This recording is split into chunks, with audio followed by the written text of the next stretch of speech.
This is the Palin Update on Saranet Radio. I'm Kevin Scholla. If this go around you don't know who you dislike more or like more, Romney or Obama, this go around, give Romney a shot, okay? We don't want to repeat the failed policies of President Obama. Election Day 2012 is about 2 months away now, and Americans have a choice between President Obama and former Massachusetts Governor Mitt Romney. While no official endorsement has been given from Governor Palin, she is urging voters to support the Romney-Ryan ticket. Our guest today has a different take, blaming both parties for the current mess we're in. We'll talk about that and so much more with former presidential candidate Alan Keyes. Dr. Keyes served as ambassador to the United Nations Economic and Social Council under President Reagan. He also ran against Barack Obama for Senate in Illinois. He is now the chairman of the Faith and Freedom Foundation. Ambassador Keyes, thank you so much for joining us today. Oh, I'm glad to be with you. Thank you. Now, before we look forward, let's look back a little bit. You were Barack Obama's opponent in that Illinois U.S. Senate race a few years ago, really put in a tough situation in a liberal state and some awful circumstances, but you were able to be a voice for life and liberty in that contest. Do you ever think back to that at all? Because obviously Obama's win there was a springboard to this presidency. Perhaps you were ringing the warning bell about him long before many in this country even knew who he was? Well, that was true. I think during the course of that campaign, pointed to his background, his commitment to Marxist-Leninist approaches when he was a student in every way in his formation. And unfortunately, at the time, what I got even from so-called Republican GOP leaders was, oh, he's so moderate and all of this garbage. People just weren't willing to see the truth, as many still aren't. You've been outspoken about Obama's invocation of executive privilege with regard to the Eric Holder situation. The word impeachment has even come up. What does the Holder mess and the way Obama has handled it or not handled it tell you? Well, I think we're dealing with somebody who unfortunately has no regard for the Constitution of the United States. I think that's been clear from even before he took the oath of office, and the utter disregard he had for its requirements and for even the appearance of seeming to satisfy those requirements, whether you're talking about his eligibility for office or the moves that the Democrats made in the beginning to try to give D.C. a vote that the Constitution doesn't allow, all the way forward to the things that he has been doing to abuse his executive powers in order to protect his minions from the scrutiny of Congress. And so, of course, I have suggested on my blog and elsewhere that the way the Constitution envisaged that this should be dealt with is that when an executive does this, you impeach him. And people talk as if impeachment means removal. No, in the first instance, impeachment is like an indictment. And it means that the president can no longer invoke executive privilege because the Constitution makes it very clear that in the case of impeachment, there is no such thing, and that the questions of the Congress must be answered. The Supreme Court in the news of late for the Obamacare decision, so many folks shocked about John Roberts, but you weren't. Why not? What did you know about Roberts already? Well, I have told people every time I was ever asked that I did not think that John Roberts was anything more than a kind of Guildhall lawyer who follows the trends in his profession, and they're mostly leftist. They reject the Constitution. They reject the idea of its natural law basis that the Declaration lays forward. And so when push comes to shove, they have no discipline about what it really means to respect limited government. Because limited government at the end is not just limited by our whims. It's limited by respect for basic rights that come from the hand of Almighty God. And if you don't accept that premise, then you have no discipline in the way you approach the Constitution. It's all politics. And that's basically what he did. He played politics with an issue that in fact involves the fundamental economic rights of all persons in America. And then he tried to argue for it by taking the taxing power and making a specious, lying case that there are no constitutional limits on the taxing power. Do you realize what that means?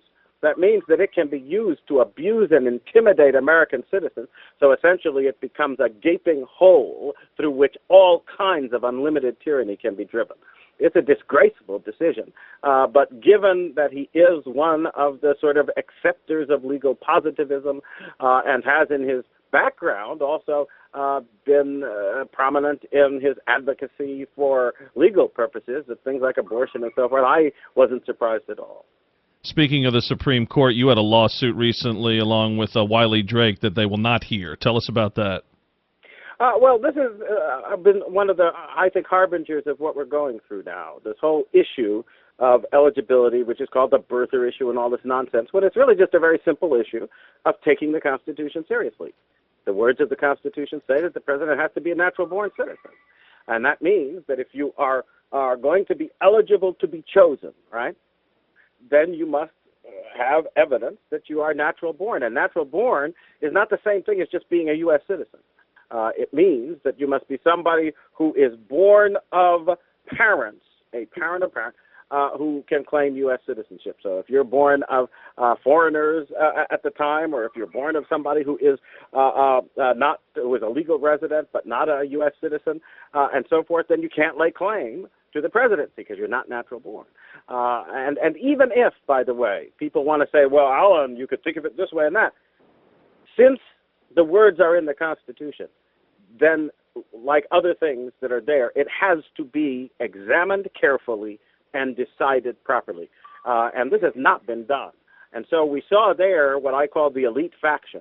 And this has nothing to do with parties. It has to do with across-the-board abandonment by a large segment of America's so-called elites of their allegiance to the Constitution of this country. And I think it was clearly exemplified in the cavalier way that they treated the Constitution in that instance, and which they have treated it now, culminating in what we've seen in the Arizona decision and in the Obamacare decision. These people are determined that the Constitution shall become a dead letter, and we shall be, like all people through all time, governed by unlimited government power in the hands of an elite that can abuse it as they please against us.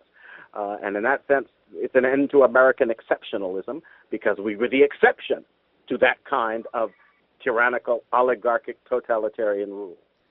Sarah Palin keeps telling supporters and those who want to get back to our Constitution that you don't have to have a title to make a difference, and she's showing that that can indeed work to an extent by helping candidates for Senate and rallying Tea Partiers.